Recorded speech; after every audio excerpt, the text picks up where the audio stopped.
अरे तुला झालंय काय ते तरी सांगशील का मला? तुला काय या रिलेशनशिप मध्ये राहायचं नाहीये यार? मी इतके प्रयत्न करते हे रिलेशनशिप टिकवण्याचं. काय असं आहे जे माझ्यात नाहीये जे तुला दुसऱ्यांमध्ये दिसतं? प्लीज नको असं बोलूस, नको असं वागूस. एक एक सेकंड, एक सेकंड थांब थांब. आधी ऐकून घे प्लीज प्लीज ऐकून घे. एक एक सेकंड ऐकशील माझं?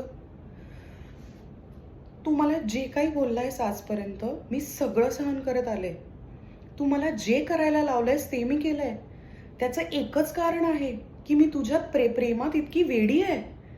त्याचा अर्थ हा नाहीये की तू त्या गोष्टीचा माझा फायदा उचलशील. प्लीज ऐकून तर घे. प्लीज.